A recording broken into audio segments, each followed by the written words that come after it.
Hola, muy buenas. De verdad, sí es cierto. Hola, muy buenas tardes a todos. Bueno, entonces creo que ya todos conocen el microscopio virtual. ¿No? ¿Quién no? ¿Quién dijo no?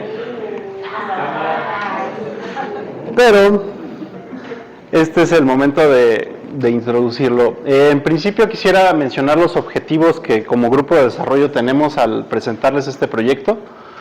El primero es, como tal, presentarles las problemáticas, que fueron muchísimas, que tuvimos que resolver y cómo las resolvimos, ¿sale? En primer lugar, por si hubiera alguien que tuviera retroalimentación que ofrecer para mejorar estas cuestiones, y en segundo lugar también, para que el conocimiento quede disponible y si en algún momento alguien se enfrenta con algún problema parecido, si a lo mejor no sabe exactamente toda la implementación, por lo menos sepa que algo y así ya se resolvió y poder acercarse con nosotros en primera instancia y dialogarlo, ¿no?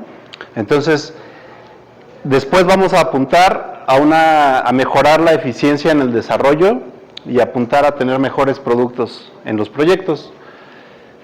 Esto también logrando, esperamos, homogeneizar al equipo de la DITE, por lo menos para que tengamos todos el mismo contexto y hasta cierto punto lo esperamos también de las siguientes presentaciones, que todos sepamos más o menos qué está pasando y cómo se resuelve. Y pues ya de ahí generar conocimientos específicos en cada una de nuestras áreas. ¿Sale? Entonces, bueno, creo que ya todos conocen el microscopio, pero de manera general lo definimos aquí. Es un portal web que permite visualizar imágenes de alta resolución, específicamente de macro y microscopía. Estas imágenes son proporcionadas por universidades, bueno, son producidas, proporcionadas y respaldadas por universidades de la red de macrouniversidades de América Latina y el Caribe. Aquí se pueden ver las universidades que pertenecen a esta red. Por un lado está la UNAM, la UBA, la universidad, no se alcanza a ver, pero bueno, la Universidad Nacional de Córdoba, la Universidad de la República de Uruguay, la Universidad de Costa Rica y la Universidad Nacional de Colombia, ¿sale? Entonces, es muy importante este concepto, que las imágenes de alta resolución son respaldadas por las universidades, o sea, no es así como que cualquiera pueda llegar a subir sus imágenes a este proyecto, ¿sale? Ahorita vamos a hacer, bueno, yo creo que mejor nada más al final vamos a hacer como se quieren ir temprano, vamos a hacer una navegación ahí específicamente del portal. Entonces ahorita voy a dejar esta parte aquí, pero bueno, de aquí quisiera nada más también mencionar, como no hice la navegación, que los temas, o bueno, lo voy a hacer rapidísimo, a ver, déjenme.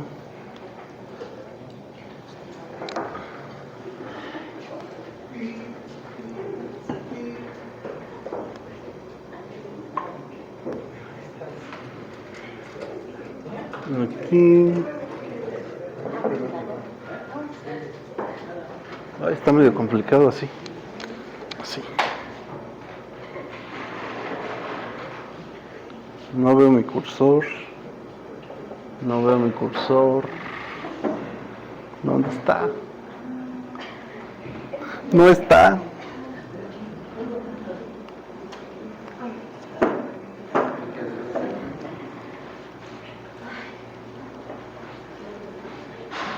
Ahí está. De manera muy general, esta es la pantalla principal. Uy, pero es que no se ve el cursor. ¿Cómo lo voy a hacer? Bueno, así nada más lo voy a explicar rápidamente porque no veo el cursor. No sé. En esta parte, de entrada tenemos una galería donde cargan imágenes aleatorias de todos los temas. Tenemos un encabezado. Bueno, aquí abajo se ve también los logos, una bienvenida, y lo que quería resaltar es este tema de exploración y la barra de búsqueda.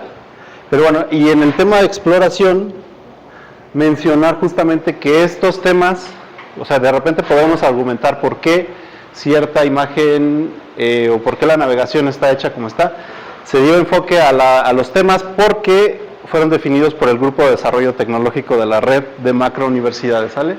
Entonces, este tema va a salir después, ahí va a ser muy importante, estos temas que fueron definidos de esa manera. Y control tab, esta F5, ¿por qué no se puede presentar? Ay, ahora sí ya salió.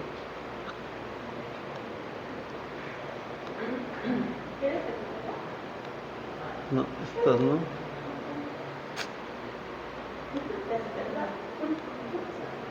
Pero es que no sale en pantalla completa. Ahí está. Entonces, bueno, de aquí vamos a que esta es una herramienta para formación de estudiantes a través de medios virtuales. Esta es como una definición general. Y lo que quisiera mencionar aquí es que vamos enfocándonos, todos los proyectos pareciera, a este concepto que ya ha mencionado Marina, que son las herramientas para ver y aprender, que tienen dos características muy importantes, que es aprovechar las ventajas de la tecnología para resolver problemáticas que no se pueden resolver sin la tecnología, y por otro lado la enseñanza en línea y presencial, que se cumple en este sentido de, es muy claro que esta herramienta sirve para aprender en línea. De hecho, también una de las motivaciones fue que la UBA y la UDELAR habían desarrollado microscopios en el contexto de la pandemia para aprender en línea, pero la parte importante, que es la parte presencial, que es dejar abierto el contexto lo más posible, el flujo de la herramienta para que se pueda usar como el profesor prefiera, ¿sale? Bueno, de ahí les comentamos rápidamente las etapas del proyecto, que son las que les vamos a presentar. En primer lugar, que fue una etapa bastante compleja y relativamente larga, la definición del proyecto, después la primera versión, que fue la que entregamos en junio del 2023, la segunda versión que se le presentó al director en septiembre del año pasado también, de 2023, y la etapa actual en la que estamos, que es la de difusión. ¿Sale? Vamos a ir viendo cada una de ellas. Adelante, José Luis.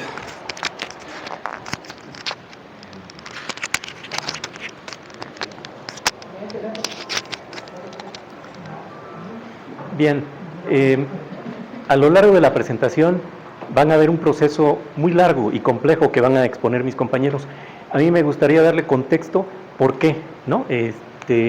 ¿Por qué este proyecto ha sido complicado y ha sido largo y se han tenido que usar muchas herramientas para definirlo e ir avanzando en el proyecto?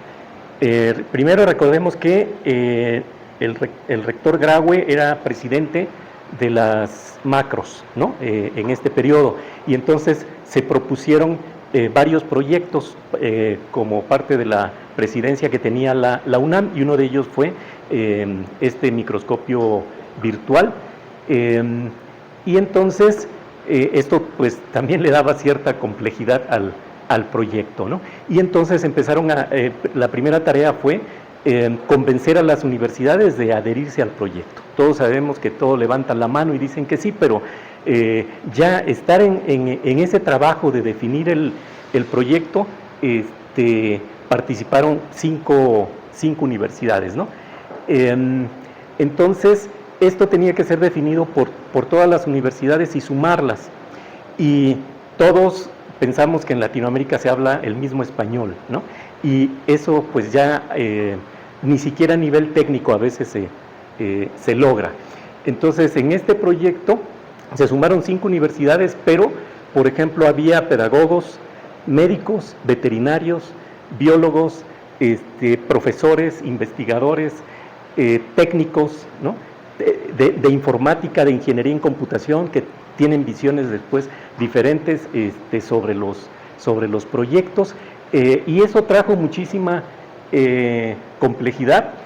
Se llevaron a cabo muchas reuniones, y estas reuniones básicamente era para incorporarlos y mantener vivo el proyecto, ¿no? E incluir a la mayoría para darle viabilidad en el largo plazo, ¿no? Este es un proyecto de largo plazo.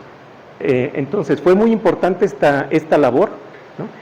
sería interesante que Marina nos diera después algunos tips de cómo gestionar estas complejidades para hacer consenso. Bien, y después empezaron a aparecer varios entregables, ¿no?, que teníamos que discutir en estos grupos. Por ejemplo, la hoja de cálculo con el catálogo de metadatos. Ahí, como anécdota, para que vean la complejidad de esto, había discusiones sobre que si estaba el microscopio óptico o no estaba el microscopio óptico, porque en diferentes países le llaman de diferentes formas, ¿no? Lumínico, óptico, o no recuerdo ahorita el nombre final que quedó. Entonces, ponernos de acuerdo en todos los metadatos fue un asunto de lograr un lenguaje común, de lograr consensos y de mantenerlos de cierta forma animados a todos, porque había puntos de vista o había propuestas que habían hecho esfuerzos muy grandes, como ahorita les vamos a platicar la de Homero. Había un grupo que ya había trabajado mucho en ello y al final se decidió que no iba por Homero, ¿no? Y había razones fuertes, pero entonces pues esto no cae muy bien al grupo, aunque esté uno convencido que tienen razón los demás. Entonces había archivos XML, ¿no?, que nos llegaban en XML, a pesar de que es un metalenguaje relativamente sencillo, había que traducirlo a todos estos grupos, porque recuerden, como les mencionaba, había pedagogos, profesores, nada más imagínense la diversidad entre médicos, veterinarios y biólogos, ¿no?, y su perspectiva sobre la microscopía. Esto, quizá lo más importante, se construyeron todos estos artefactos para trabajar en el grupo. Inclusive Marina organizó reuniones, comenzó con reuniones casi plenarias y después se mantuvieron esas, pero después reuniones con los técnicos, reuniones con los profesores, reuniones con los administrativos, etc.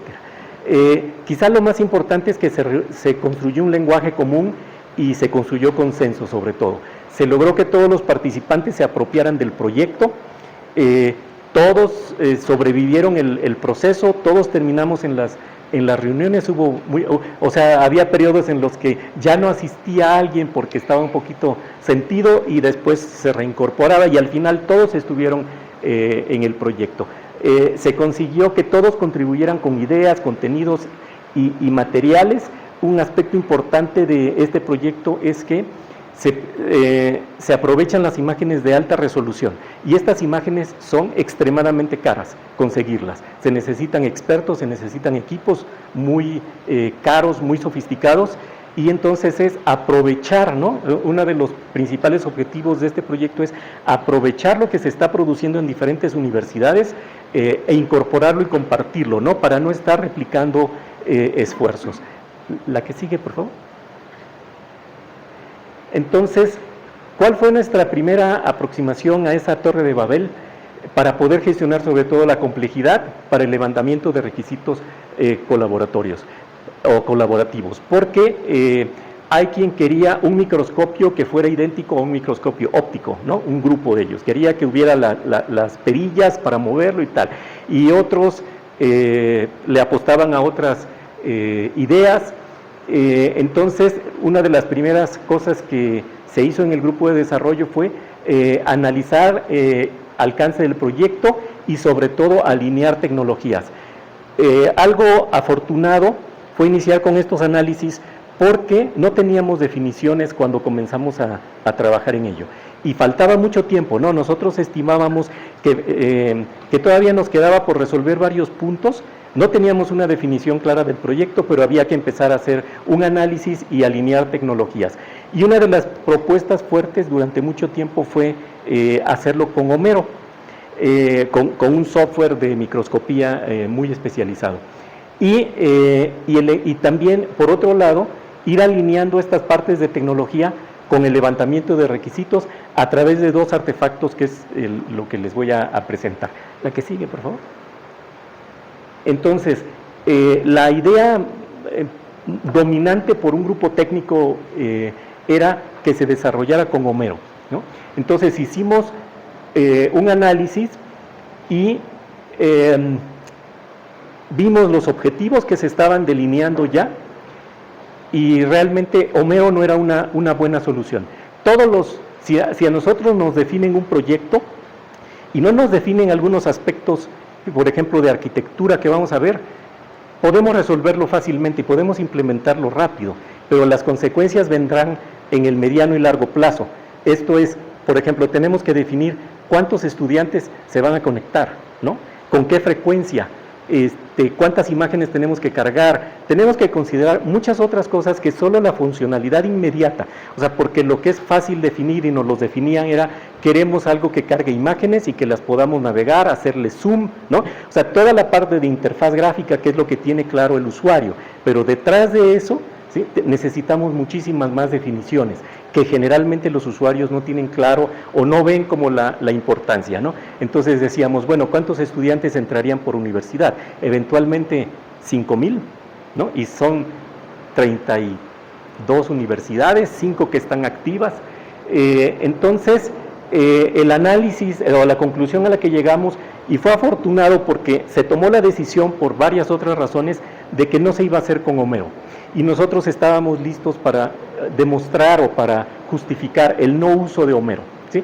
Pero esto también nos ayudó a delinear un end-to-end, o sea, definir, desde que cargamos una imagen hasta que un usuario la visualiza. ¿Cuáles son todos esos pasos? Entonces teníamos claro ese end-to-end y entonces pudimos empezar a diseñar una arquitectura y adelantarnos un poco antes de que tuviéramos las definiciones, ¿no? Gracias a esta parte. La que sigue, por favor.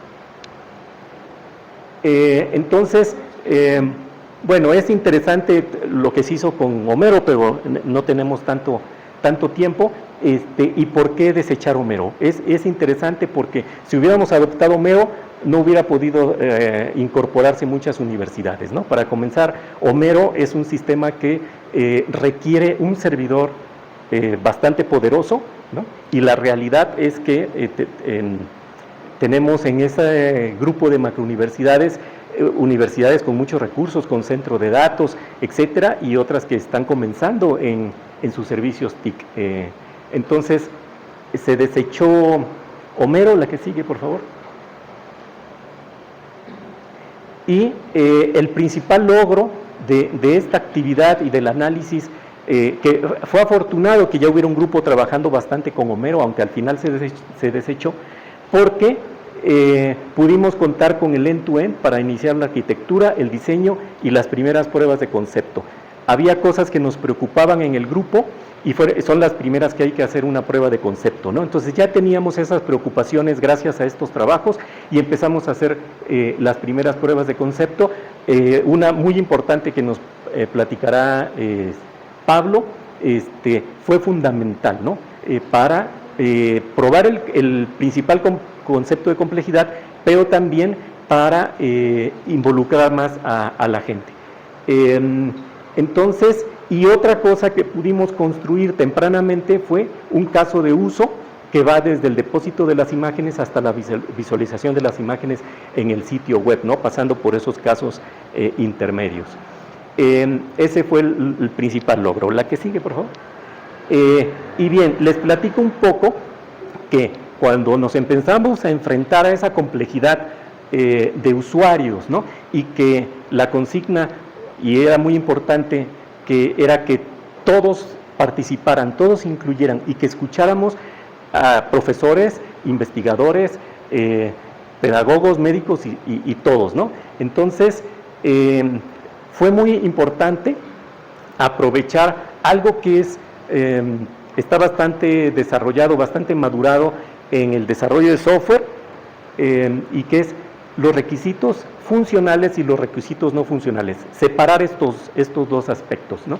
Los requisitos funcionales se refieren a qué va a poder hacer el usuario dentro de nuestro sistema.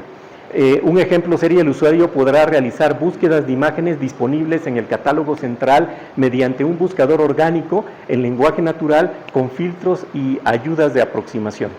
Ese fue uno de los tantos requisitos que se escribieron. Otro ejemplo sería: el usuario podrá explorar los resultados de la búsqueda a través de diferentes presentaciones de los resultados, vistas en miniaturas de las imágenes en la lista, entre otros casos ordenados. Era otro requisito, obviamente estos requisitos se priorizaron, el primero está cumplido, el segundo pasó a una prioridad baja. Pero también es muy importante trabajar con los requisitos no funcionales, y esos requisitos generalmente los usuarios finales no los perciben, no los detectan porque requieren cierta especialidad tecnológica, ¿no? Cierta especialización tecnológica. Entonces es importante que entren ahí los grupos de desarrollo tempranamente para levantar también estos requisitos, ¿no? Entonces, y esto generalmente no se hace en muchos proyectos. ¿Cuáles serían esos requisitos? Básicamente pongo los tipos de la A a la F: rendimiento, desempeño, escalabilidad, fiabilidad, seguridad, despliegue y las dependencias tecnológicas, ¿no? Un ejemplo sería: el 70% de las peticiones deben ser satisfechas en menos de 2 segundos. Este era un requisito de arquitectura, un requisito no funcional, que después nos decían, se tarda mucho, se tarda 1 segundo. No es tolerable para el usuario, ¿no? El usuario lo percibe de manera negativa, y 70% no, 99.99%, ¿no? Pues no nos los piden como 99.99%, pero sí nos dicen, falló, ¿no? En una prueba de 6,000 falló 2 veces, no puede fallar. Híjole, entonces estamos en el 99.999% de atención de las peticiones. Entonces, a eso se refieren los requisitos no funcionales, y son muy importantes porque nosotros usamos un par de artefactos que ahorita les presento, pero había un punto en el que una profesora pedía, ¿no? Y quería que se pusiera ahí por escrito que las imágenes no deberían sobrepasar los 2 o 4 megas. Y entonces otro decía, no, 17 gigas. A mí solo me sirven de 17 gigas porque eso es alta definición. Y entonces decía, no, pero mis alumnos no las van a poder ver, las de 17 gigas, ¿no? Eso se resolvió, como lo van a ver técnicamente por nuestros compañeros, con unas tecnologías en las que atiende o sirve el bloque de datos que se pueden transmitir y que está pidiendo el usuario, ¿no? Y eso optimiza mucho. Entonces podemos tener imágenes de 17 gigas accesibles a un celular en una mala red. Pero eso es difícil, y no lo ya me pasé, no lo entiende, pero no lo apago.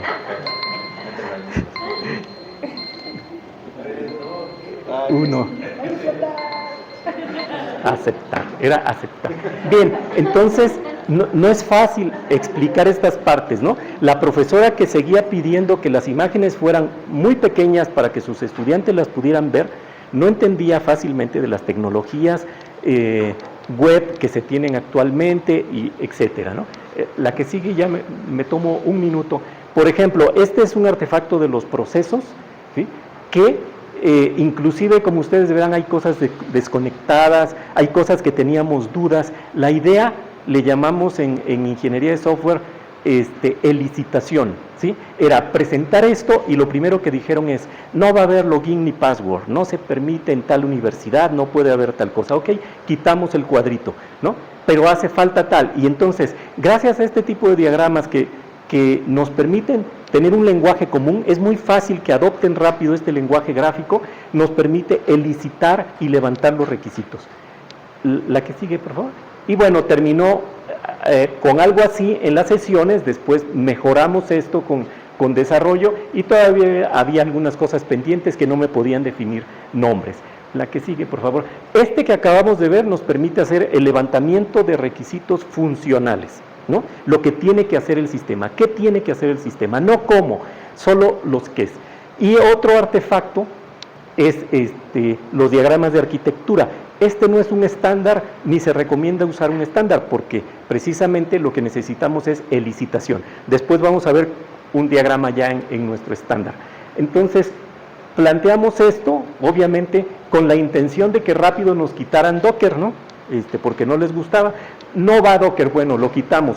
El chiste es quitar y poner y lograr consenso y poder hacer el levantamiento de los requisitos no funcionales. No les podemos preguntar al profesor, ¿cuál cuál es la tasa de transmisión de las imágenes que quieres, ¿no? Ese error, nada más les robo un minuto con esta anécdota, la mejor definición de requisito que he oído en mi vida. Ustedes conocen quién es Schulenberg, el ex aval de la Basílica de Guadalupe. Le preguntaron los de Schindler, los que construyen las escaleras eléctricas, cuánto peso y a qué velocidad quería que se moviera la banda que pasa frente a la Virgen de Guadalupe. Y Schulenberg dijo, y eso es un excelente requisito, muy simple, el tiempo suficiente para que un buen cristiano rece un Ave María frente a la Virgen de Guadalupe, ¿no? Y se registró eso. Eso lo dijo a uno de los mejores arquitectos de México, a Pedro Ramírez Vázquez. Entonces, eso es lo que queremos, ese es el lenguaje en el que queremos levantar los requisitos, sobre todo los no funcionales, pero necesitamos una correspondencia o un mapeo con estas arquitecturas, con este tipo de diagramas, ¿no? Entonces, nos permitió, la última, por favor, llegar a algo que, bueno, esto ya se acerca más a un estándar, van a ver más estándar técnico con mis compañeros, ¿sí? En el que se definen nodos institucionales, qué va a contener un nodo institucional y cuáles son las tareas que va a hacer cada uno de los nodos, ¿no? Y entonces, de esa forma se definió una trayectoria larga, porque, por ejemplo, algo que era un riesgo, ya no les platicamos del análisis de riesgo que se elaboró en este proyecto, pero no queríamos tener las imágenes de Udelar y las imágenes de, ¿no? Y que nos demandaran después porque se robaron una imagen ahí, mejor que demanden los de la UBA, demanden a los de la UBA o le reclamen a que los tienen cerca y no un nodo concentrador de imágenes, ¿no? Entonces hubo muchas decisiones de arquitectura con estos análisis de riesgos y con estos requisitos, ¿no? Entonces el planteamiento final fue un DSpace, un IP Image, ponernos de acuerdo en metadatos, en el visor Open Sea Dragon y en un cosechador. Entonces, ese es un poco el contexto de la complejidad del proyecto y de por qué usar estos artefactos e ir avanzando, como lo van a ver con mis compañeros, paso a paso en el desarrollo de este proyecto, ¿no? Yo insisto en que si a mí me dan una especificación clarísima y me dan 20 requisitos, implementamos un software, no me dicen cuántos usuarios, no me dicen en qué centro de datos va a estar, no me dan nada de requisitos no funcionales, lo implementamos rapidísimo, ¿no? Ahora, cuando nos pidan un cambio, el costo de ese cambio puede matar al proyecto, puede hacer que se tenga que rehacer todo, muchas cosas como lo van a ver muy adelante. Entonces, bueno, le doy la palabra a Pablo. Okay, ¿quién va? Ah, no, perdón. Ok, el logro de la arquitectura fue contar con la arquitectura y el diseño que permitió realizar pruebas técnicas, ¿no? Y ahora sí, sigue Mario.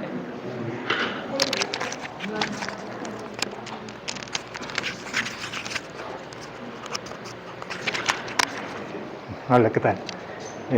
Bueno, como ya comentó José Luis, la complejidad del proyecto, teníamos pues muchos problemas que atacar, ¿no? Entonces, mientras estuvieron haciendo las pruebas con Homero, pues ya empezamos a identificar cosas que iban a ser problemáticas. Este es un tipo de aplicación que es, digamos, nueva para nosotros, no habíamos implementado como aplicaciones web tan distribuidas, donde las imágenes iban a estar en cada nodo de universidad, donde teníamos que concentrar búsquedas, etcétera, etcétera, ¿no? Entonces, normalmente se utilizan frameworks full stack, es decir, que cubren desde base de datos, acceso, etcétera, etcétera, pero para este caso no nos iba a funcionar algo así, ¿no? Entonces decidimos ir por una arquitectura que nos permitiera separar el front-end, que sería el portal web, toda la parte de usuario, hacerlo independiente y desacoplarlo del back-end, de tal forma que pudiéramos tener... Perdón la interrupción, sí. Se está oyendo mejor, siempre así de la Okay.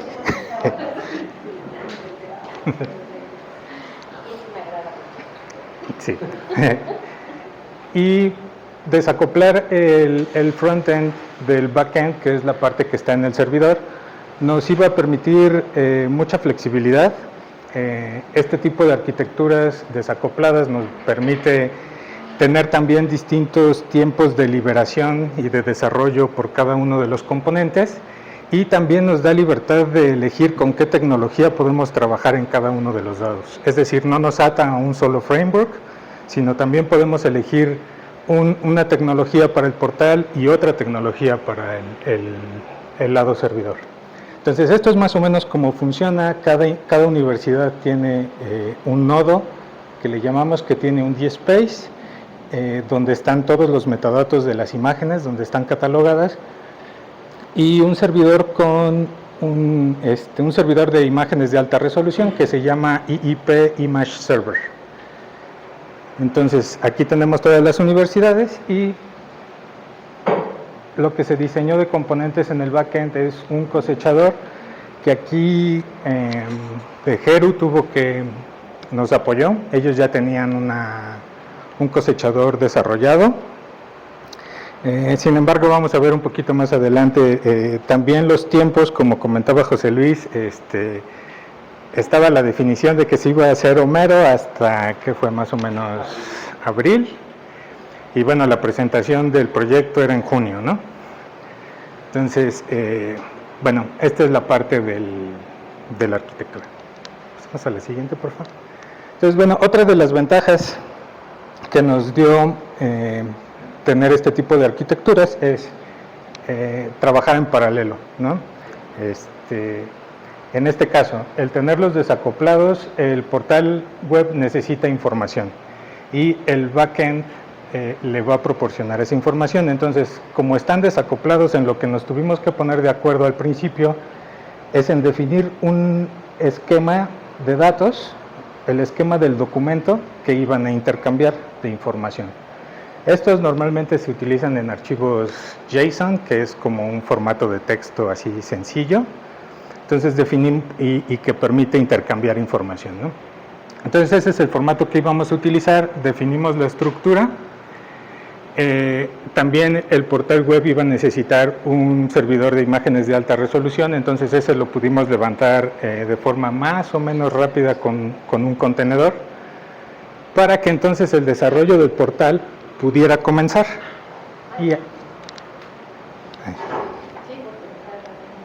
Okay.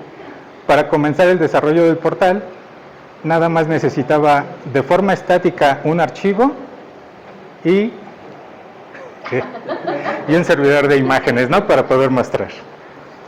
Y a la par, nosotros íbamos desarrollando este backend que era el que se iba a encargar de recolectar los metadatos de los DSpace, y configuramos también un nodo de prueba, ¿no?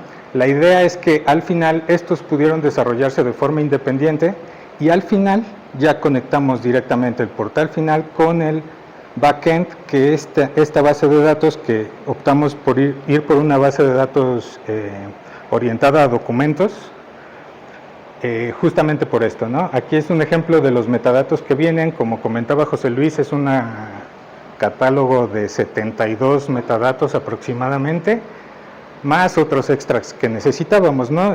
El nombre de la universidad, dónde estaban las URLs de estos nodos para poder consultar las imágenes, entre otros datos específicos para la aplicación. Entonces, bueno, esta es una de las grandes ventajas que nos proporcionaba este tipo de arquitectura, ¿no? Y pues Cristian.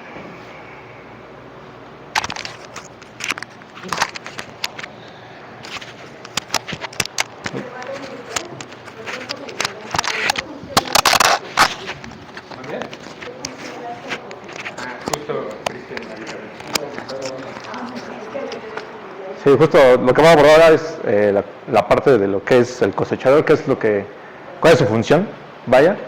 Y bueno, aquí tengo que anotar una fecha, porque como ya bien comenta Mario, la parte de los tiempos fue crucial dentro de este proyecto. De Heru ya nos había comentado que nos iban a apoyar con una versión de un cosechador con el que ellos contaban, para que nosotros pudiéramos dedicar más esfuerzos a las otras partes del desarrollo que necesitábamos implementar. Sin embargo, pues dada la complejidad de estas solicitudes y la transferencia de la tecnología, este cosechador nos llegó hasta el 8 de junio del año anterior, cuando teníamos ya la fecha pactada para la entrega de la primera versión del microscopio para finales de ese mismo mes. Y bueno, durante este tiempo también algo importante y fundamental que estuvimos desarrollando fue aprender pues, a configurar, gestionar, instalar DSpace e IPimage, porque eventualmente nosotros íbamos a ser los quienes íbamos a dar soporte a las universidades que se iban a integrar y apoyarlos si se encontraban en dificultades para ello, ¿no? Que también es algo que se va a abordar más adelante. Entonces, bueno, el 8 de junio del año anterior, Dejero ya nos pudo compartir su versión del cosechador, que constaba en un script de Python que hacía solicitudes a un DSpace a través de su API REST, obtenía la información y la alojaba en un servidor de base de datos de Postgres. Postgres es un servidor de base de datos, objeto relacional, que almacena la información en una estructura de tabla. Entonces, nosotros, bueno, ya se había definido previamente que la estructura de la información, como nosotros debemos almacenar, no iba a ser con una estructura tan rígida como una tabla. Necesitábamos mayor flexibilidad y por eso se había optado por elegir el formato de un documento de JSON. Entonces, en primera instancia, pues el cosechador como tal, en su forma como lo compartió Dejero, no nos iba a funcionar al 100%, dada esa complejidad de que almacenaba la información en un tipo de base de datos que nosotros íbamos a tener que transformar los datos como los arroja el API DSpace, que ya es en formato JSON, transformarlo para poder almacenar y además tener que desarrollar un componente que nos permitía manipular estos datos a través del API para que el frontend pudiera interactuar con él. Entonces implicaba un desarrollo adicional a lo que teníamos contemplado. Pasamos a la siguiente, por favor. Quisiera hacer una aclaración porque... bueno, sí, no, perdón. ¿Sí? Entonces, lo que posteriormente procedimos a hacer es, hasta el momento en el equipo de trabajo no teníamos realmente experiencia con bases de datos no relacionales, así que partimos de ese punto a empezar a analizar qué opciones teníamos y qué alternativas había. Entonces, después de analizar algunas alternativas, decidimos irnos por implementar una base de datos orientada a documentos que se llama CouchesB, con un plugin que se llama Closeo, que es lo que le permite darle características de un componente que se llama Lucene, que permite hacer búsquedas de texto sobre datos. También otra de los motivos por los que se eligió este manejador de base de datos es porque se había planteado la idea de que cada universidad tuviera, digamos, concentrada la información de todas las universidades, para que cada quien pudiera desarrollar su microscopio y cuando se hicieran solicitudes a las imágenes, no todas las solicitudes se concentraran en el nodo UNAM, sino que pudieran estar replicadas en cada universidad, tener concentrados los metadatos de todas las universidades. Y esta base de datos justamente permite de manera muy fácil manejar réplicas de los datos en diferentes nodos, ¿no? Entonces, esa fue otra de los motivos por los que se dio a utilizar. Y además porque directamente podíamos almacenar dentro de este manejador de base de datos los documentos en el formato que ya habíamos definido, que eran documentos en formato JSON, que nos daban también además esa flexibilidad de almacenar lo que nosotros quisiéramos, ¿no? Como pueden ver aquí, igual no se ve muy bien, pero pues es básicamente un documento que almacena una llave y un valor, donde ese valor puede ser un dato numérico, un arreglo con muchos valores, puede ser una cadena de texto, o puede ser otro documento que incluya esa misma llave.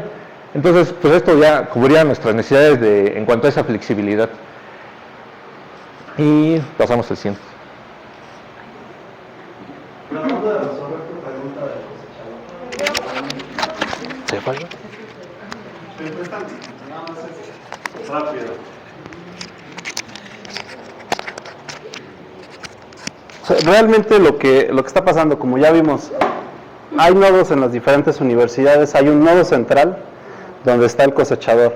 Ese es el que se encarga de comunicarse de manera, digamos, programada cada cierto tiempo a todos los nodos de las universidades y obtener todos los metadatos de todas las universidades. Solo tiene metadatos, no imágenes, ¿sale? Entonces cada semana se hace una cosecha de todos los metadatos y entonces lo que hace es guardarlos en esa base de datos que habló ahorita Cristian, y entonces así cuando nosotros hacemos una consulta al portal, se hace la búsqueda sobre la base de datos, no sobre DSpace, sobre como lo hace por ejemplo Udelar, pero entonces lo que hacemos es eso, hacer digamos, obtenemos todos los metadatos de todas las imágenes, hacemos, ya después vamos a ver la importancia de la elección de la base de datos y de también las tecnologías, pero básicamente lo que hace es eso, es hacer la petición a esa base de datos, obtener la información, como mencionó Mario, ahí tenemos también la ruta o el URL para encontrar la imagen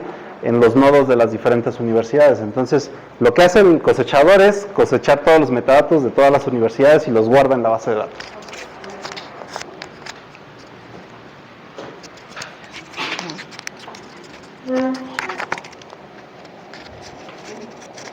Ay, ya me disparé yo. Ya me voy a quedar ciega. Bueno, a nosotros nos tocó hacer la parte de la identidad gráfica de este portal, a Eder y a mí.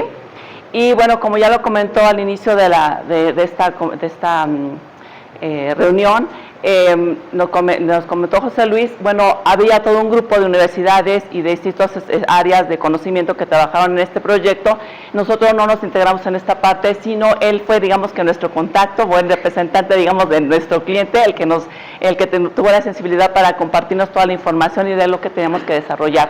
Y partimos entonces a generar ver la posibilidad de que era difícil poder llegar a consensos, entonces generar un wireframe que es como una estructura muy básica, muy sencilla, donde contenía los elementos principales que debería tener esta herramienta, este proyecto, y a partir de ahí se fueron haciendo como revisiones con todos los profesores que llevaban esta información, tanto Marina como José Luis con ellos, para ir haciendo estos consensos y definiciones. Entonces se partió de lo que nos transmitieron a nosotros, que bueno, debe haber un sitio, una introducción, un buscador, algunos elementos generales que debería de tener, y a través de eso se fueron definiendo los distintos aspectos para después ya trabajar de manera más específica cada uno de los elementos del diseño gráfico. Bueno, cabe mencionar que bueno, en teoría, bueno, es lo que debería aplicar en cada uno de los proyectos que se desarrollan en etapas de diseño, tener bien definida esta estructura y a nivel de elementos para poder después tenerla ya definida y poder trabajar la parte gráfica. Si no se hace así, a veces es mucho más complejo porque resulta que se tienen que hacer cambios a nivel gráfico y bueno, no es lo ideal, ¿no? Es mejor tener validada cada una de las etapas de diseño para poder ir avanzando de manera mucho más óptima. Esta fue después la versión que se quedó de wireframe autorizada, donde tenemos una página principal, donde íbamos a tener una búsqueda, resultados de la búsqueda, y el resultado de la búsqueda debería arrojar una ficha con información. No teníamos todavía definido exactamente cuál era la información que se iba a poner, pero bueno, tenía claro que tenía que desarrollarse esos aspectos. Y también otras páginas internas donde iban a tener colecciones, otro tipo de información. Entonces, de manera general ya teníamos una estructura básica. Y bueno, nos pidieron que generáramos 2 propuestas gráficas, siendo 2 diseñadores, para saber más o menos por dónde iba la idea o la tendencia de lo que querían a nivel gráfico representarse. Yo desarrollé esta propuesta a partir de, se me pidió que generara esta propuesta con una paleta de colores que había sido generada por el área de diseño cuando se presentó el proyecto, y con una propuesta de logotipo que ya se había hecho. Entonces hizo una propuesta donde estaba tomando como la idea de los buscadores, a partir de los buscadores que tenemos como Google, para tener como esta idea o esta referencia también hacia el usuario final de que es un buscador y cómo funciona de la misma manera, ¿no? Ya están como familiarizados con esta forma de interfaz. Entonces se agregaron los elementos que se nos pidieron, que tuviera el logotipo, el área de buscador, una información de lo que se trataba el proyecto, porque no se sabía de qué se trataba, una imagen que iba a ser la imagen del mes, para poder llamar la atención de los usuarios. Era importante destacar también el logo de las macrouniversidades y las instituciones participantes. Entonces esta fue como la primera versión que se autorizó para el microscopio. ¿Eder? ¿Está bien? Bueno. Y bueno, esta fue la propuesta que generó Eder, totalmente diferente, como lo mencionamos, para partir como de áreas totalmente distintas y ver exactamente qué era lo que se estaba buscando. En él desarrolló la propuesta del visor y a partir de círculos generar como esta interfaz gráfica, ¿no? Incluso desarrolló esta parte ya de un visor que partió de otro visor que estaba como referencia, ¿no? Para mostrar a los usuarios y ver exactamente qué era la estructura que más se adecuaba a lo que se estaba deseando obtener. No sé si algo más. ¿verdad? No, pues al final de las dos propuestas se retomó el elemento. Es bien poquita esta parte, pero... al final de las dos propuestas se retomaron elementos. Por ejemplo, de estas se retomaron los círculos con la idea de cómo más o menos imaginarnos la parte de cómo nosotros los usuarios vemos un microscopio, ¿no? Por lo regular todos veíamos en la escuela el circulito a través de las lentillas. Entonces aquí se retomaba esa idea, ¿no? Con este círculo. Y de esta propuesta se retomó la parte del visor, que también tuvimos ahí la referencia de algunas que nos pasó José Luis para después implementarlas en la propuesta final. Pero nada más era de esa parte. Ah, sí, cierto, a eso va No, Eder. Ya voy. Ok. Bueno, pues ahora era como cambiar también la parte de la identidad, ¿no? Del sitio. Entonces empezó el de Braille, ¿no? Es un proceso un poquito largo, imaginarse pues la identidad del sitio. Y lo que a nosotros nos llamó la atención en un principio eran las imágenes que nos compartían, como esta que ven aquí. Ustedes ven que son como... Y de hecho decidimos tomar la misma paleta de estas imágenes, que son teñidas con sustancias especiales, cuando las observan. Entonces toman estos colores, ¿no? Los morados, estos como rositas, fuchsias. Entonces se retomó esa misma paleta de color y se empezó a jugar con esta idea de las formas orgánicas, ¿no? Círculos para formar la M, que sería el naranja, y la V, la V, de microscopio virtual, ¿no? Entonces, así es como logramos definir Bueno, espero que ya lo hayan notado.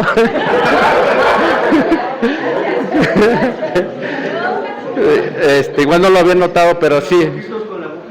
También. Entonces hubo variantes y al final se seleccionó la que está en la parte de arriba. Continuamos, porfa. Bueno, aquí no sé si quieres. Bueno, pues aquí ya se comenzó a integrar la parte del logotipo, con la estructura que más o menos ya nos habían planteado o nos habían validado en el wireframe, ya con las fichas, con información un poco más real, ya teniendo claras qué tantos textos íbamos a tener que incorporar al diseño, ya se empezó a implementar, ¿no? Y sobre todo esta ficha que fue muy importante, que no teníamos claridad de toda la información. Entonces eso en diseño nos mueve, de repente nos quejamos mucho en esa parte de que nos definan cuánta información va, porque de repente sí nos mueve, ¿no? la estructura de los diseños. Entonces, bueno, ya teníamos definido en realidad casi todo, y pues más o menos esta era la primera versión, ¿no? Después, más adelante cambia un poquito. Si quieren, cuando llegue esa parte ya explicamos qué es lo que cambia en la parte gráfica. Siguiente, porfa. Creo que ya sigue Pablo.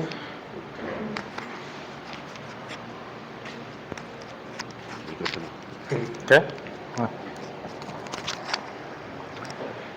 Bueno, en paralelo, mientras estaba la etapa de definición, se tomaban decisiones y eso, pues me tocó analizar los distintos visores de imágenes que se tenían para tecnologías web, obviamente, y otra cosa importante es que tenían que ser, bueno, open source y libres para poderlas integrar al desarrollo.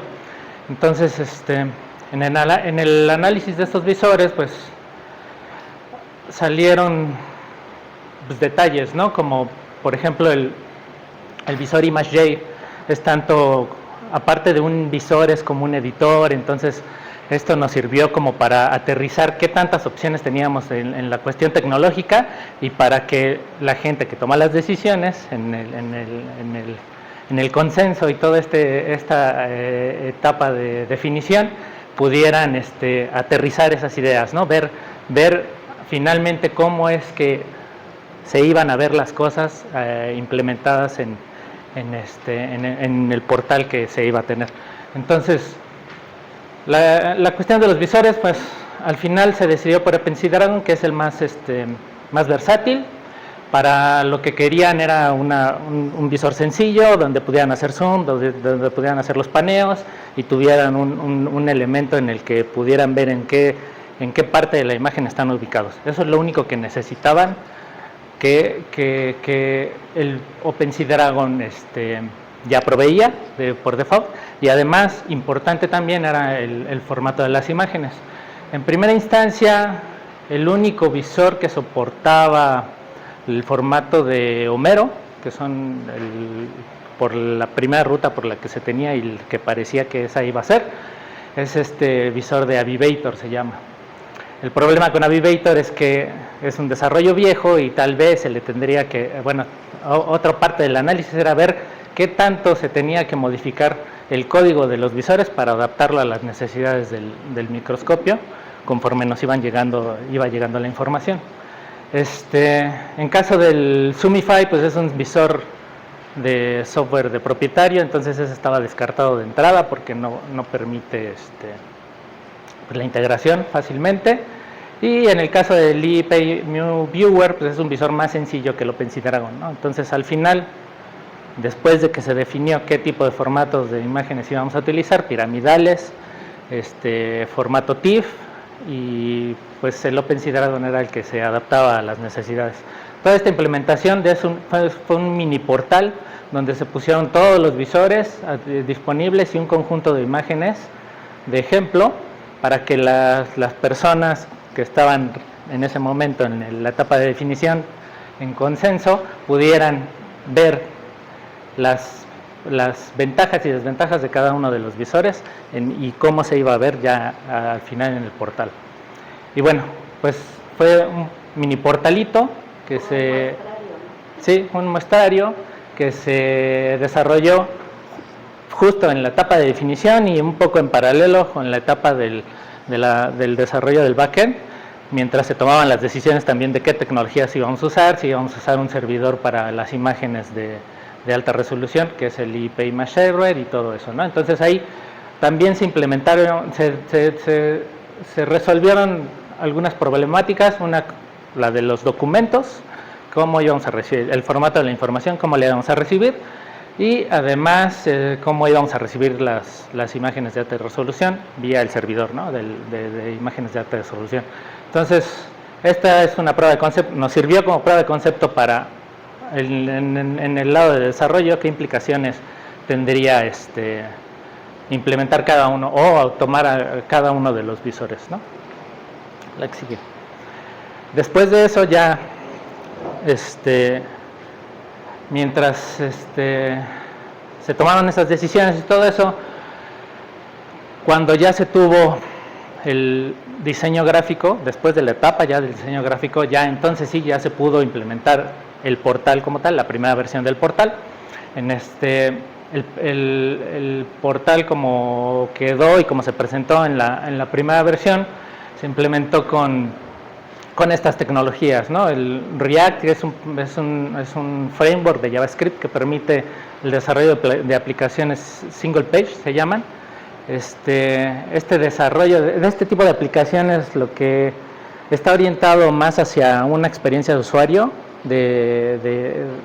más ágil, permite que la aplicación sea se sienta como una aplicación nativa, ¿no? Siendo una aplicación web, no tiene que cargar por cada vista una página entera, sino nada más cargas elementos de información que necesitas desplegar en ese momento. Entonces hace la experiencia del usuario más, ¿cómo se dice?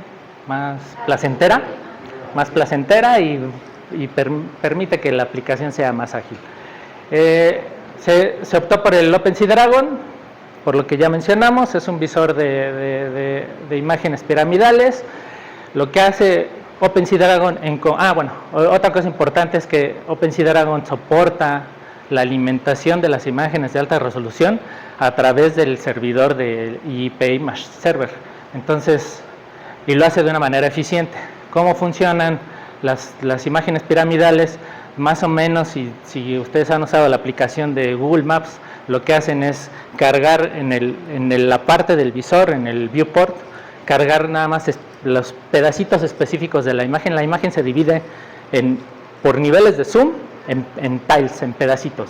Entonces, el visor lo único que hace es llevar el registro en qué nivel de zoom estamos y en qué área estamos de la imagen para pedírselas al servidor. El servidor, que es especial, nada más provee esos pedacitos de imagen. Entonces, no importa de qué tamaño sea la imagen, de qué resolución sea la imagen, la carga es muy eficiente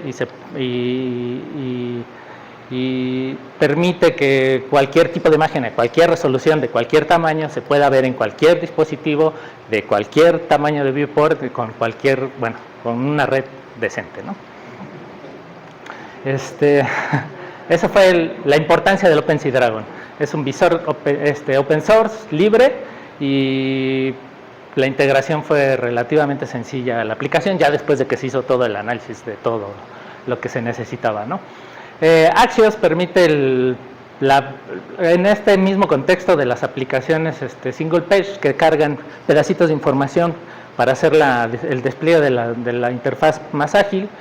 Lo que permite Axios es hacer precisamente las peticiones a los servidores, en este caso el servidor de datos que se comunica con la base de datos documental, permite hacer las peticiones asíncronas de la información en el momento en el que se necesite y desplegar en el momento que se necesite, ¿no? Lodash es una biblioteca también que nos permite manipular este tipo de documentos en este formato, ¿no? En formato JSON, bueno, en múltiples estructuras de datos, en particular la estructura de datos que representa el documento JSON. Con esta biblioteca la podemos manipular y hacer lo que necesitamos para presentar la información, ya desplegarla en lo que es la página, lo que está viendo el usuario, ¿no? Y bueno, Sass es una extensión del lenguaje CSS que permite reorganizar y le da mucho poder como a la definición de las hojas de estilo, y para poder, esto nos permitió implementar las monerías que los diseñadores nos proponen en sus diseños gráficos, ¿no? Todo esto en conjunto pues es el desarrollo del portal, y como ven aquí en este diagramita, pues en realidad el portal es muy sencillo, tiene 6 vistas principales, de las cuales 3 son las importantes. Estas son las vistas del portal, que es como lo que podríamos pensar en páginas del portal. La vista del home, que es donde aparece la galería y la barra de búsqueda. La vista de los resultados paginados, esta es otra cosa importante, que es, bueno, esto en la segunda versión lo explico. Los resultados de la búsqueda de los elementos, de las imágenes que queremos buscar, y bueno, la vista como tal, la ficha con el visor, con el microscopio. Y bueno, estos cuadritos que ven ustedes aquí son componentes reactivos que definen elementos ya en pantalla de lo que ve el usuario, y son precisamente esos pedacitos de información, son componentes web, pedacitos interactivos que encapsulan ya sea su comportamiento y sus datos con los que trabajan y despliegan en la interfaz de usuario. Entonces, cada uno de estos rectangulitos que ven aquí corresponde a una de estas vistas, ¿no? Cada vista tiene una serie de componentes, son componentes reactivos que pertenecen al framework de React. Y pues eso fue como la parte de desarrollo del portal, que se hizo, como ya lo mencionó Mario, en paralelo se trabajó esta parte ya teniendo el diseño gráfico, ya teniendo la identidad, en paralelo al desarrollo del backend. Siguiente.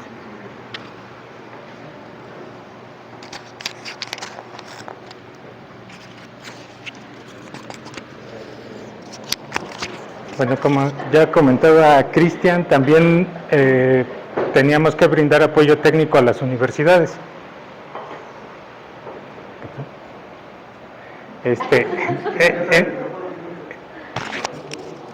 ¿Sí? ¿No?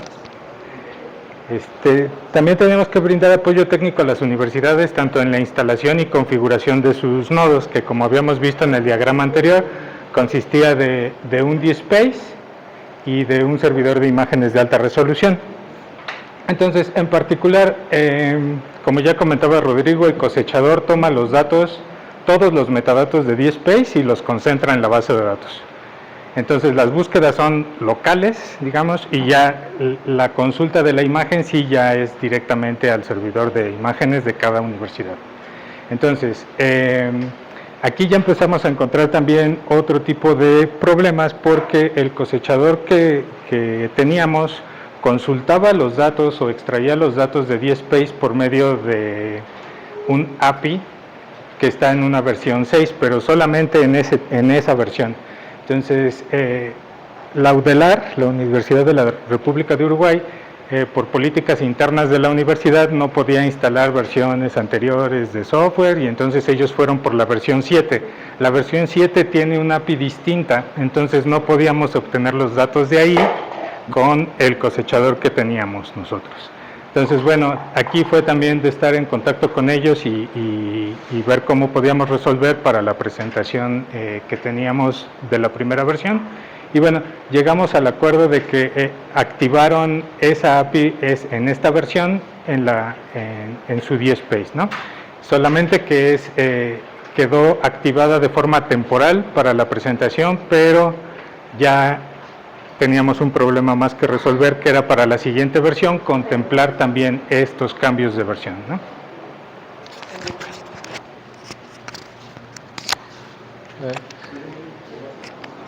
Sí.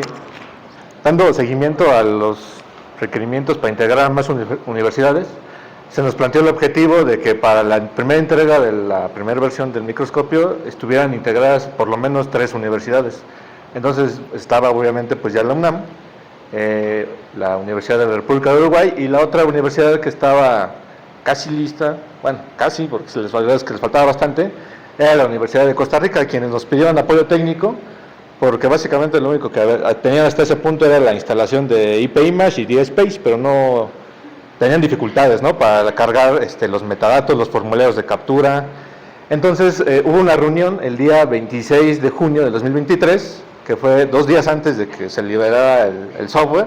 Sin embargo, se requería para ese día porque al día siguiente se iba a grabar un video de cómo funcionaba. Entonces hubo una sesión con el equipo del equipo técnico de la Universidad de Costa Rica, con Steven y Willy, muy cuates por cierto, quienes también se alinearon a las versiones de software que estaban utilizando el UNAM. O sea, para ellos lo que la UNAM había definido tenía bastante peso, pese a que pues había libertad, ¿no?, de que pues, ellos querían utilizar una versión más reciente, también lo podían hacer. Entonces tuvimos una reunión, no recuerdo cuántas horas habrán sido, porque les tuvimos que ayudar a convertir imágenes, porque no podían convertir las imágenes. Tenían las imágenes en un formato que no era el adecuado para montarlas en el servidor de imágenes de alta resolución. Entonces se les dio el apoyo para transformar esas imágenes para que pudieran ya estar soportadas en el servidor de imágenes. También se les ayudó en la carga de los metadatos dentro de su instancia del DSpace, porque no lo habían podido lograr hasta ese momento. Y los formularios de captura, que son pues las pantallas donde ya un usuario va capturando la información de la imagen. También se les tuvo que ayudar a configurar su proxy inverso para que, en este caso el portal, pudiera tener acceso a las imágenes de su nodo, de su IP-Image server, porque si no se configuraba de manera correcta, el portal pues no tenía acceso, no podía llegar a las imágenes para desplegarlas. Y finalmente pues también ellos tenían un profesor especialista que era el dueño de hecho de las imágenes que se iban a catalogar, y también se les tuvo que dar apoyo en cuanto a cómo se tenía que hacer ese registro dentro de DSpace. Entonces se les guió a través de la catalogación de una imagen y ya después ya se fueron como hilos de media, ¿no? Entonces, pero durante todo el proceso estuvimos ahí al pendientes porque teníamos que esperar a que todo esto estuviera terminado para después proceder a realizar la cosecha de sus metadatos y ver que todo estuviera bien y que se vieran las imágenes correctamente en el portal para el siguiente día, ¿no? Entonces, y es todo. Bueno,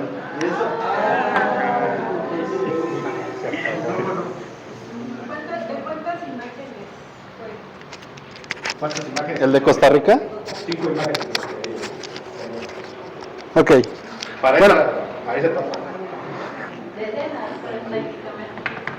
todo esto fue la primera versión que se entregó en junio del año pasado, finales.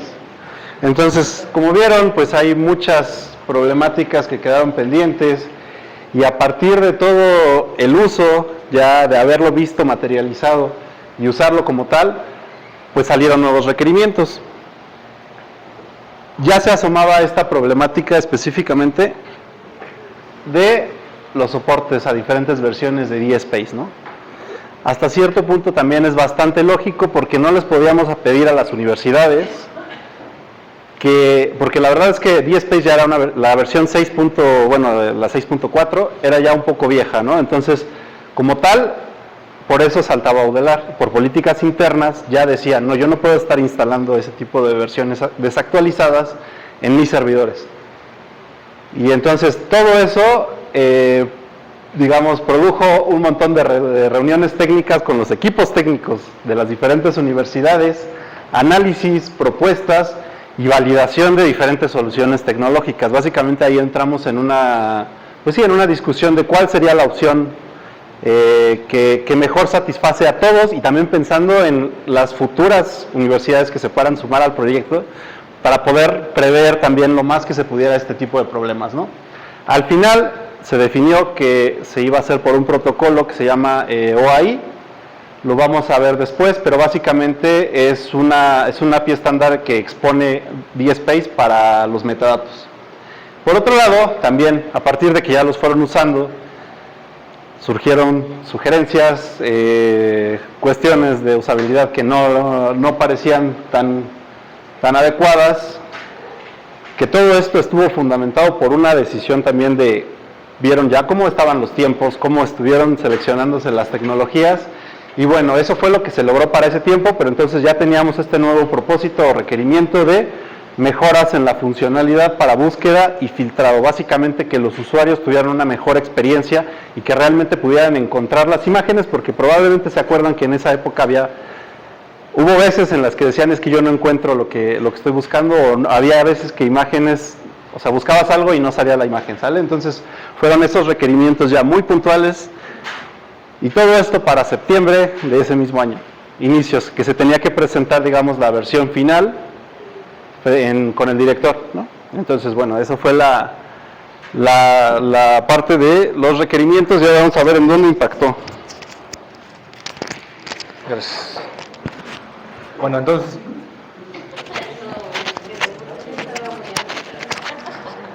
uno de los nuevos requerimientos que impactó de manera pues muy fuerte en la implementación que teníamos previa del microscopio era las nuevas capacidades de búsqueda que se necesitaban.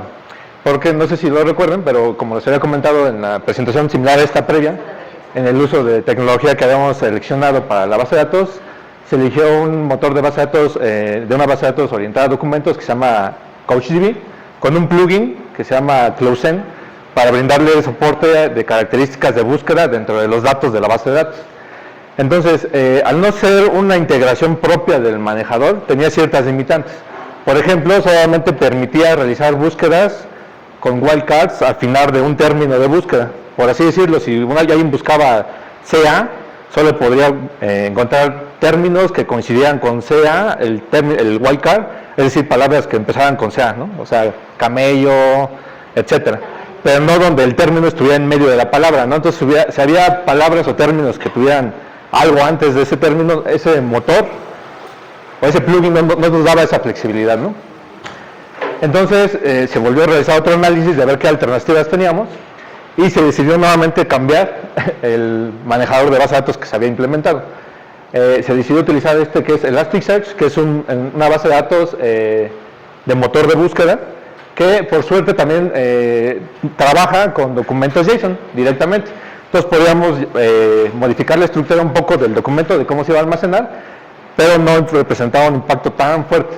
Pero este cambio con esta base de datos que sí es específica como motor de búsqueda, ya nos brindaba muchas más flexibilidades a la hora de realizar búsquedas, ¿no? Principalmente, pues como les comentaba, el soporte para wildcards al principio y al final de un término de búsqueda, es decir, si ustedes entran al portal actual del microscopio y escriben, por ejemplo, no sé, dos letras, van a ver que en la sugerencia de términos que se está buscando les aparecen sugerencias de palabras donde ese término está tanto al principio como al final como en medio de las palabras, ¿no? Entonces esta búsqueda es posible gracias al cambio que se hizo en el motor de la base de datos.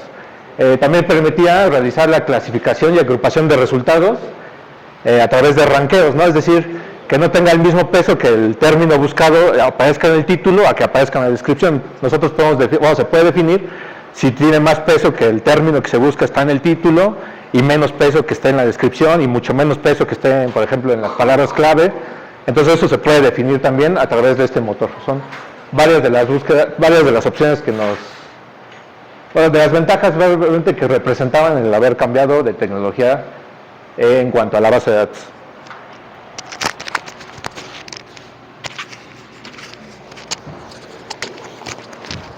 Y bueno, para solucionar el problema que les comentábamos ya también de las versiones de DSpace y que ya se había definido que la cosecha se iba a realizar ahora por el protocolo estándar de OAI, pues ya el cosechador que teníamos ya no nos era funcional. Entonces también vino una reimplementación completa de todo el cosechador. En esta ocasión ya cambiamos de tecnología, fuimos por Node.js y este ya lo diseñamos también para que tuviera distintos, que pudiera recolectar los datos o cosecharlos desde distintas formas, tanto el API que ya teníamos, bueno, lo reimplementamos como lo cosechaba de Heru y sí, implementamos ese mismo cosecha y otra por OAI más, como esta información viene en cierto formato y esta viene en otro formato, tenemos también el módulo para homogeneizar en el formato en el que lo necesita el portal, ¿no? Para poderlo guardar acá. Y bueno, el haber invertido todo el tiempo al principio en definir la arquitectura sí nos fue muy importante porque realmente pudimos comprobar, ¿no? Estas ventajas que dan estas arquitecturas que están desacopladas porque realmente el backend son tecnologías completamente distintas. Tuvimos que reimplementar tanto el cosechador y cambiar la base de datos, ¿no? Sin embargo, todo este cambio no afectó directamente al portal. Poquito, pero bueno. Por las nuevas funcionalidades, ¿no? Pero y bueno, esto ya daba soporte para que cada nodo de universidad no importara la versión de DSpace, ¿no?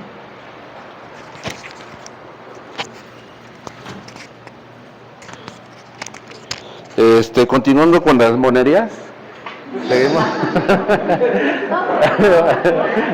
Bueno, no, pues igual hubo también cambios en la estructura del diseño. Si se acuerdan, en la primera le dábamos más jerarquía al logotipo, pero en realidad lo que decidimos al último y para mejorar la experiencia de los usuarios era ser más objetivos y decidimos darle prioridad a la búsqueda, ¿no? Y se acortó el título y ser muy concretos a lo que iba a encontrar el usuario. Se mantuvo igual la imagen del mes y en realidad los contenidos de las páginas de la catalogación, ¿cómo se llama? El visor creo que fue muy importante porque aquí también ya se retomó la parte de la exploración guiada, ¿no? Entonces se nos empezaron a juntar muchas cosas de la parte de diseño. Y eso nos puso un poquito en aprietos, sobre todo ya cuando implementamos la parte responsiva. Siguiente, por favor. Y para ello pues tuvimos que implementar 3 prototipos, ¿no? Con las resoluciones más comunes, que son PC, una tableta y un celular. Entonces esto le sirvió mucho a Pablo, que es el que implementó el diseño gráfico, porque ya tenía las referencias de cómo nosotros estábamos organizando desde el diseño toda la información. Sobre todo la parte del visor, no sé si... Supongo que todos la han visto en el celular, es un poco reducida, pero fue como la opción que encontramos para que pudieran ver las imágenes en alta resolución. Y al final, pues bueno, este es el sitio que se quedó, se mantuvo igual la paleta de color. Y otra parte importante aquí fue la parte colaborativa. Justo los prototipos siempre nos ayudan a los diseñadores a justo compartirle a los programadores pues los tamaños, los colores, ya lo pueden retomar en automático desde desde una página web que publica el prototipo y es más rápido la integración. También aquí Itzel colaboró con nosotros. Yo trabajaba el prototipo, se lo compartía a ella y también lo podía abrir en un software que se llama Adobe XD y los dos podíamos hacer cambios al mismo tiempo, ¿no? Y nada más era así como, oye, ya hice un cambio, ya se actualizó, eso nos ayuda a agilizar los tiempos y no estar en el viejo proceso de que, oye, yo te mandé el archivo, ¿no? De Illustrator, ábrelo y modifícalo. Entonces esto ya como en tiempo real nos ayuda mucho a ambos para justo trabajar más rápido. Y bueno, eso es lo que implementamos al último en diseño gráfico. No sé, ¿no? Siguiente, va Pablo.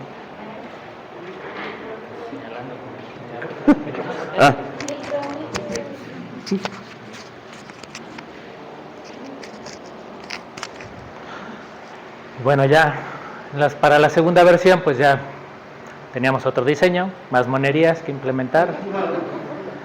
Cosas también como las búsquedas y los filtros. Lo que impactó el cambio de base de datos en el portal fue la definición de los filtros y las búsquedas. Ahora el query de las búsquedas pues se tuvo que hacer en el lenguaje que especifica Elasticsearch. Se hacen los queries y se hace la petición desde el portal hacia la base de datos. Entonces se implementó el nuevo diseño, se integró más bien. La barra de búsqueda se reimplementó. Esta barra de búsqueda ahora lo que hace es dar sugerencias, hacer las peticiones otra vez vía el lenguaje de peticiones de Elasticsearch y mientras uno va tecleando, la barra va dando sugerencias de acuerdo a la información que está, ¿no?, en la base de datos. Y los parámetros que se definen para la búsqueda, que en realidad esos son como una serie, un número determinado de metadatos sobre los que se tienen que buscar cada imagen. Algo importante de esto de las búsquedas y de la obtención de la información, y que explicó Rodrigo hace ratito, pero que voy a hacer nada más aclararlo otra vez, es que el portal hace peticiones de metadatos al nodo central que tenemos donde se concentra la información, pero en realidad la imagen, bueno, esa información, los metadatos de la imagen, en cada metadato, en cada documento de la imagen viene un metadato donde tiene la dirección de web sobre la que se va a consultar la imagen, y esa dirección pertenece a un servidor de cada una de las universidades, dependiendo de dónde está alojada cada una de las imágenes. Entonces el portal hace la petición de los datos a nuestro nodo concentrador y la petición de la imagen la hace directamente al servicio que tienen cada una de las universidades a través del IP Image Server. Los filtros pues también se implementaron con este nuevo lenguaje de Elasticsearch. Se implementó el módulo de la exploración guiada, que este módulo lo que hace es, en la parte del visor, para los que no lo hayan visto, hay una ficha donde se le muestra un texto que tiene en algunas palabras resaltadas con hipervínculos. Lo que hacen estos hipervínculos al presionarlos es mandar la imagen, hacer el paneo de la imagen y el zoom a un punto determinado. Entonces el texto, la imagen va acompañada de un texto donde explica ciertas cosas, donde está describiendo alguna parte importante de la imagen, y tiene los hipervínculos que mandan a esa parte de la imagen donde se está explicando. Toda esta información estaba ya predefinida en una versión de un microscopio que tenía, no sé, Udelar. Entonces las imágenes de Udelar ya vienen acompañadas con esta parte de su exploración guiada, ya las tenían predefinidas. Lo que se hizo fue desarrollar sabíamos que teníamos que desarrollar el módulo de exploración guiada, entonces más o menos nos describieron cómo funcionaba, vimos unos ejemplos del ernestoscopio, se llama, e implementamos pues nuestra versión, un editor donde se podía configurar estas hipervínculos a un zoom y un paneo específico, y el visor, ¿no? Al final Udelar pues manipuló sus datos y lo único que tuvimos que hacer es adaptarnos a lo que ellos habían manipulado y modificado, pero básicamente fue una versión similar a lo que ya ellos tenían, pero la implementación es de nosotros.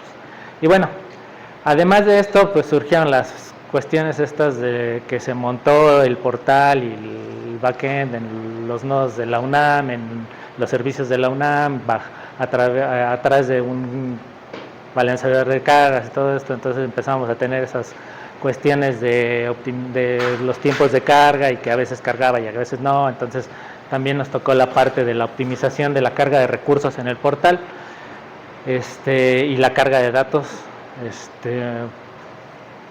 tratando de reducir al mínimo la información que se tenía que cargar en momentos específicos del portal, de manera que quedó,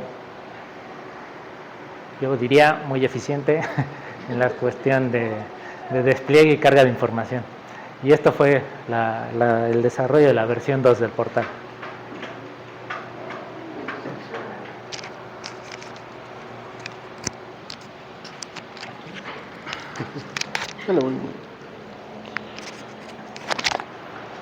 Rápidamente, entonces esa fue la segunda versión, se entregó esta funcionalidad y todas estas pruebas performance que menciona Pablo se hizo también posteriormente, pero bueno, iniciamos una nueva etapa que es de difusión, con este objetivo ya muy claro, ¿no? Enriquecer el catálogo de imágenes disponible, agregando al menos 2 temas a los que ya tenemos. ¿Por qué les decía hace rato de la importancia de estos? Bueno, en principio ese va a ser nuestro objetivo para el microscopio dentro de los siguientes 4 años, bueno, que ya están en curso. Y para lograr esto, pues hemos tenido también que realizar varias acciones. En primer lugar, la creación del nodo institucional de GETIC. Cuestiones de ya la parte de operación y todo esto, la comunicación con DGERU no fue siempre la mejor con los usuarios. Fueron tiempos muy tardados en los que había profesores, por ejemplo, de veterinaria, que tenían sus imágenes disponibles. Así, venían con un disco duro, como decía Marina, decían, pónganlas, ahí las tenemos, pero DGERU no les ha contestado. Todavía no han definido la estructura ni la manera en la que se van a montar. Entonces, había otro caso, por ejemplo, también de veterinaria. Pero bueno, el caso es que decidimos crear un nodo institucional de GETIC, que es, ya lo vimos, un DSpace con un IP Image Server que se pone a disposición de la comunidad UNAM. A nivel entidad, como ya les había mencionado al principio, es muy importante que esas imágenes sean respaldadas a nivel universidad. Entonces, todas las que estén aquí las está respaldando la UNAM. Entonces necesitamos que también aquí haya una persona que las respalde, que las produzca y que las, en este caso, catalogue. No hemos hablado de todo ese proceso, pero bueno, creo que eso ya va a quedar un poquito pendiente por si tienen dudas. Y esta es la propuesta de cómo va a quedar el manejo de DSpace. La comunidad en DSpace va a ser la entidad que se acerque a nivel entidad, lo que sería, por ejemplo, Facultad de Veterinaria, Facultad de Medicina. Después viene una subcomunidad que sería ya un departamento o responsable de las imágenes. Y ya como tal, la colección, que es donde ya se va a entregar la cuenta para que las personas de manera remota accedan y suban sus imágenes. Las cataloguen, es muy importante este proceso de catalogación, que solo lo puede hacer un experto. ¿Sale? De aquí también quisiera resaltar, este es el otro que les mencionaba, de veterinaria, donde tenemos un proyecto que quería sumarse, de por sí ya era parte del grupo disciplinar de la red macro en la UNAM, digamos, y tenían la intención de hacer tenían también un montón de colecciones de imágenes de alta resolución, de laminillas, les decimos, y las querían montar al microscopio, pero era muy importante también para ellos ofrecer una funcionalidad extra. Y este es todo otro proyecto que les vamos a presentar después. Pero lo importante y lo que quiero resaltar de aquí es que este proyecto va a montar, catalogar todas sus imágenes en el nodo institucional, y van a estar disponibles en el microscopio. Y aparte los van a poder usar en otro sitio web, ¿sale? Ahí muy importante la parte de que sea abierto y que también se pueda utilizar en diferentes formas. La parte de orientaciones, también se generó un documento, se estuvo trabajando de manera ardua para definir cómo se deben de sumar las instituciones, las entidades, todo esto a nivel UNAM, donde podrán definir si ellos se hacen cargo de su nodo o se suman al nodo institucional de GETIC. ¿Saben? Entonces, de manera general es eso. Vamos ahora con algo que implicó todo este proceso. Bueno, como parte de las actividades que estamos realizando, y comentaba Rodrigo, pues es seguir sumando más esfuerzos al proyecto. Entonces, una necesidad que surgió a partir de los profesores de veterinaria es que tuvieran un entorno en el que pudieran probar que sus imágenes, bueno, primero el apoyo a la conversión de las imágenes, porque muchas veces pues las tienen en otros formatos que no son el formato compatible con el visor IP-Image. Y también un entorno en el que pudieran, una vez que se han transformado las imágenes, probar que las imágenes se transformaron de forma correcta, visualizándolas, pero no cargándolas ya al microscopio, ¿no? Sino un entorno aislado en donde lo puedan hacer. Entonces se realizó un esquema basado en contenedores, donde ya se han incorporado scripts de conversión de imágenes. Hay 3 contenedores, un contenedor con un script para convertir imágenes de formato BMIG a TIFF piramidal, que es el formato soportado por IP-Image, un contenedor con el servidor IP-Image y un contenedor con 2 visores, que es el IPOMO Viewer, que es el visor propio de IP-Image Server, y OpenSea Dragon. Y de hecho actualmente pues se les montó ya en un servidor de pruebas a los profesores para que pudieran verificar la conversión, el apoyo que se les dio en la conversión de sus imágenes. Bueno, no sé si quieres que lo abramos, el enlace para el sitio. Entonces ellos ya pueden ahí ver si las imágenes se transformaron de forma correcta y ya darnos digamos su validación de que pues sí se transforman. Y bueno, la intención es que este entorno siga creciendo conforme se vayan requiriendo más cosas. ¿Cuántas imágenes y cuánto pesa media? Las imágenes pesan, bueno, hay imágenes de hasta 50 gigas, ¿no? Y imágenes, ¿cuántas fueron imágenes? De la última, 49.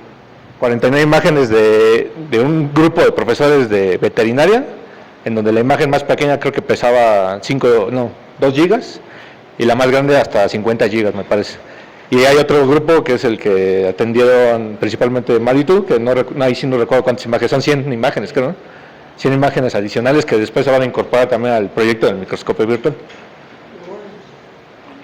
Y bueno, en grandes rasgos es esto en lo que se está trabajando ahora.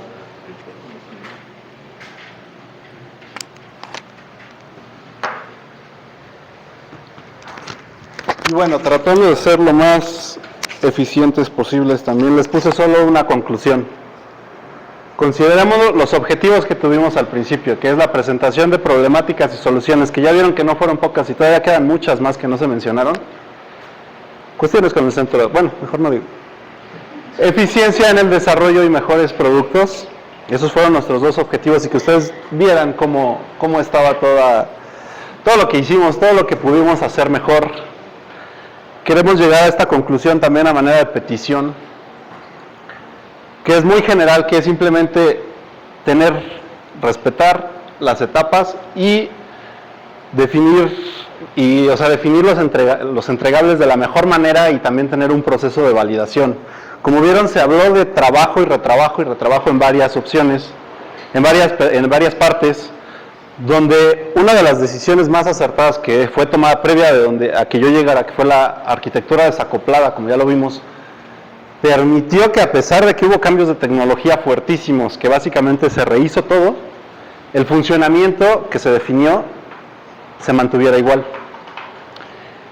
Creo que eso es una práctica muy buena de manera general, pero pues lo ideal también sería que no hubiera tantos cambios, ¿no? Entonces, la conclusión es muy sencilla, simplemente es eso: tener claras las etapas, respetarlas lo más posible y entregables validados. Ahora, yo entiendo que esto no es posible siempre, Y bueno, también ahí la propuesta un poco es tratar de trabajar un poco más con otros marcos de trabajo que no sean los clásicos de cascada, por ejemplo, porque como metodologías ágiles, porque también a final de cuentas esos son los que nos permiten estar preparados para no tener tantos cambios y centrarnos de manera muy específica en lo que es indispensable para el proyecto.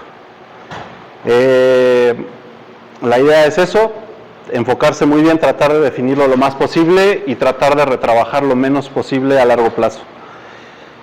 Gracias.